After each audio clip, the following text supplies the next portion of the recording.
Bonjour et bienvenue dans une vidéo originale. Originale pourquoi? Parce que c'est la deuxième seulement, et donc la seconde, d'une série qui est la plus rare de mes séries sur cette chaîne. Et cette vidéo appartient donc à la série du placard des livres en souffrance. J'en avais fait une première il y a fort longtemps, je n'ai même pas vérifié, ça fait peut-être 2 ans, je ne sais pas. Et le placard des livres en souffrance, c'est quoi? C'est ça. Et c'est quoi? C'est un placard à vêtements dans lequel on trouve des draps, des pantalons, des t-shirts, puis des sous-vêtements aussi. Tiens, et puis ça, il n'y avait pas ça à la fois. Avec les sous-vêtements, il y a quoi? Des masques distribués par l'organisme de transport public de Tours, des masques cousus, des masques fabriqués maison, par diverses personnes de ma famille, mais pas par moi. Là, de ce point de vue-là, d'un point de vue strictement gender, je suis extrêmement caricatural. Je suis un homme et je ne sais pas coudre, et c'est très mal. Là n'est pas le sujet. Dans ce placard, on trouve donc aussi des livres. C'est là que j'ai fini par me résoudre depuis quelques années à entreposer les livres à lire parce que la table de chevet était trop petite et c'était trop le bazar. Et donc très régulièrement, bien sûr, ces livres en souffrance passent sur la pile de livres à lire, et même très souvent, je les lis directement. Et donc je ne vais pas vous parler de ces livres que je n'ai pas lus, mais je vais vous parler de ce livre que je vais bientôt lire, ou que je ne vais pas bientôt lire, parce que peut-être que la dernière fois, dans la dernière vidéo, il y a quelques livres qui étaient déjà là, et que je n'ai toujours pas lus. Alors c'est souvent les livres qui font l'objet d'une envie assez modérée, probablement, si depuis 1 an ou 2 qu'ils sont là, eh bien ils n'ont toujours pas été lus. Parfois c'est d'autres circonstances aussi, c'est compliqué. 2 livres, dont l'un que j'ai commencé à lire, que je lis en alternance, mais qui est quand même dans ce placard. 2 livres de l'écrivain américain Charles Yu, dont toute l'œuvre est traduite en français aux éditions Aux Forges de Vulcain, traduit les 2 par Aude Monnoyer de Galland. Les 3 autres livres de Charles Yu aux éditions Aux Forges de Vulcain sont également traduits par elle.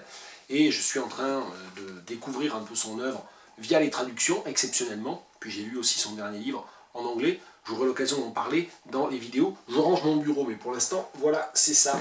Et vous voyez, il est sur le dessus parce que je vais y rechercher.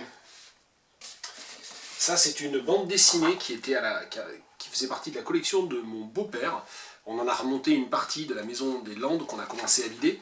Et c'est une vidéo que... C'est une bande dessinée que mon épouse a lue et dont elle m'a dit que ça pourrait me plaire, mais je ne l'ai pas encore lu. Je lis assez peu de BD. On a ça je sais que ça n'y était pas dans la précédente, j'ai acheté ça. Donc je crois que j'ai pris ça dans une boîte à livres, je ne sais pas quand. Adventures in the Bathyscope de Aidan Matthews. Aidan Matthews, j'avais pris ce livre-là parce que je le connais, j'ai lu il y a très longtemps un de ses livres qui s'appelle Muesli at Midnight. C'est un écrivain irlandais, je crois, acheté pour 2 € seulement chez un bouquiniste il n'y a pas très longtemps. Karl Ove Knausgård, aux confins du monde. Je fais genre que je sais prononcer le norvégien, alors qu'en fait je ne sais pas. C'est le tome 4 de son entreprise autobiographique Mon combat, Mein Kampf, qui est une allusion à Mein Kampf. Donc je crois qu'il y a eu quelques débats autour de tout ça. J'ai lu les 2 premiers tomes et j'ai beaucoup aimé. Mais comme je n'ai pas le 3e tome, eh bien, je n'ai pas encore attaqué celui-ci qui est le 4e. Donc celui-là, il est dans le placard des livres en souffrance. Il est en attente de quoi? Eh bien que j'ai mis la main sur le tome 3. Un livre prêté par une amie et que je n'ai toujours pas lu. Elle me l'a prêté il y a 2 mois. Et en fait, je l'avais non pas égaré, mais il n'était pas à l'endroit où je pensais qu'il était.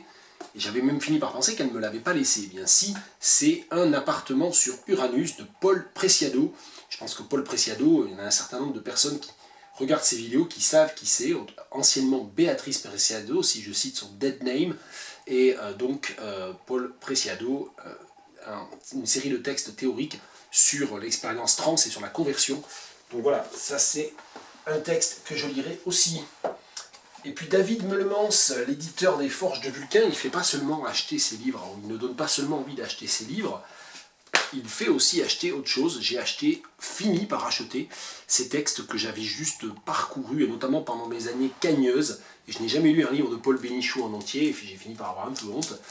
Parce que David Meulemans a parlé de ces 4 livres de Bénichou rassemblés dans 2 volumes quarto, comme de textes tellement essentiels que je me suis dit que c'était pas possible, qu'il fallait que je les achète. Donc ils sont là, ils sont encore dans leur blister plastique. J'ai acheté ça il y a 3 ou 4 jours, ça se trouve il y a encore le Covid-19 dessus, il faudra que je pense à aller me laver les mains après. Mais bon. Non mais ça va, on n'est pas parano sinon, hein. On a les masques avec les slips, on a les masques propres avec les slips propres, peu importe. Qu'est-ce qu'il y a d'autre? C'est pas facile à faire ces vidéos. Brick Lane de Monica Ali, là aussi pris dans une boîte à livres, je ne sais plus bien où, peut-être à Miniboot. J'ai arrêté de faire les vidéos de boîte à livres parce que j'ai eu comment on dit, j'ai eu des mésaventures, j'ai eu des, je sais pas quoi, enfin des problèmes informatiques lors du montage des dernières en novembre, et du coup ça m'a un peu déprimé. Puis surtout là-dessus il s'est passé pas mal de choses, j'ai eu des problèmes de santé, tout ça, donc... Bref, tout ça pour dire que depuis fin octobre, Brick Lane de Monica Ali est sur ma pile. Mr. Loverman de ma chère Bernardine Evaristo, c'est un livre d'elle que je n'ai pas lu.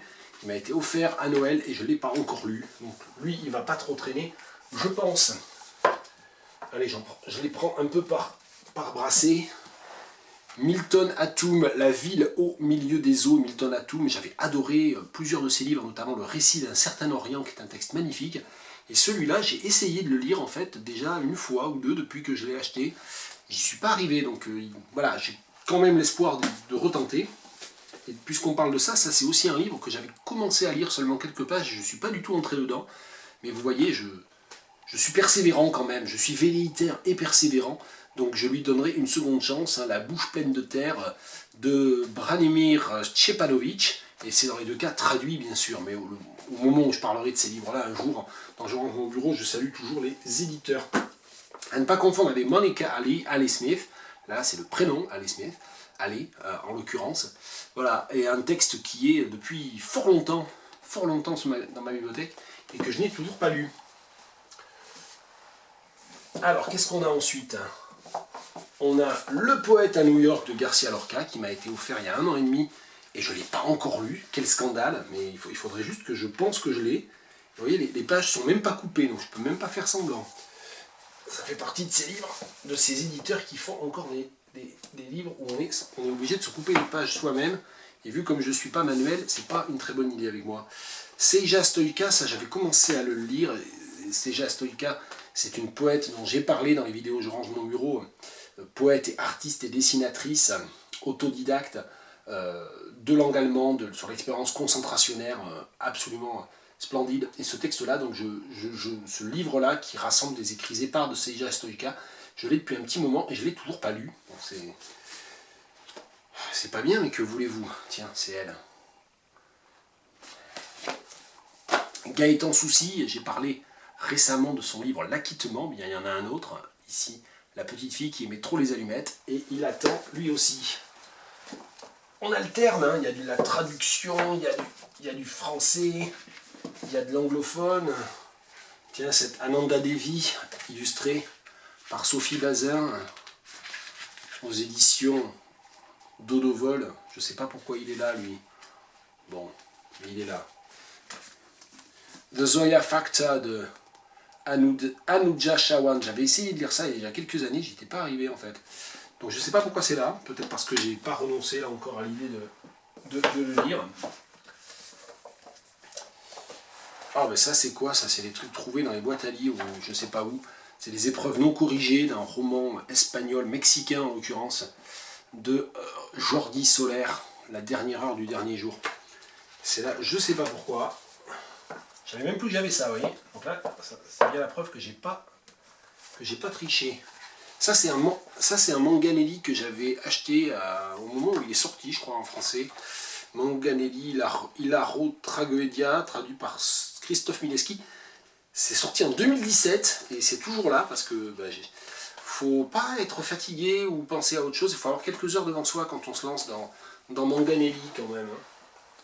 Puis il faut avoir aussi quelques heures devant soi quand on se lance dans Danielewski, on va en parler.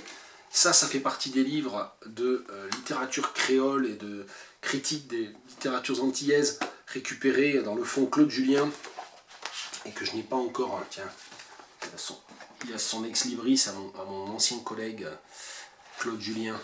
Là, c'est Patrick Chamoiseau. Et puis je disais, il faut avoir 2 heures devant soi quand on se lance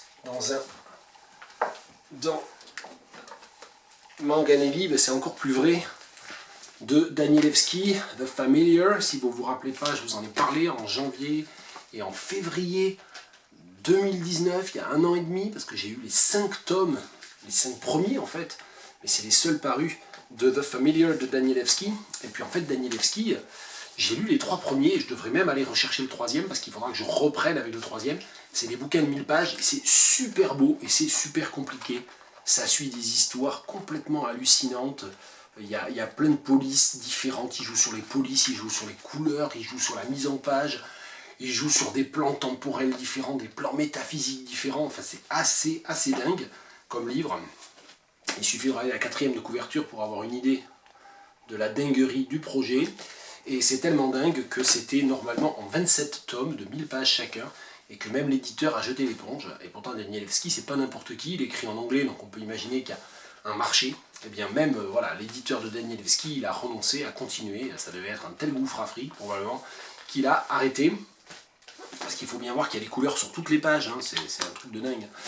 Et donc voilà, et c'est pas si cher que ça en plus. Donc, je sais pas si un jour on aura le tome 6, 7, etc. Mais moi déjà, de toute façon, je m'étais arrêté à la fin du tome 3, il va falloir que je recommence de toute façon. Donc ça c'est pareil, il faut avoir un petit moment devant soi. Donc c'est pas le cas forcément en ce moment, hein. La voisine d'en face, a vous penser qu'on est en vacances. On bosse encore plus peut-être même que d'habitude, donc c'est tout à fait dément. Et donc on a un placard avec des masques, avec des slips propres, avec des chemises et avec plein de livres. Voilà. Je vais ranger ça hors antenne parce que c'est, voilà, j'ai un peu semé la zone, mais c'est pas grave. Allez, à plus tard.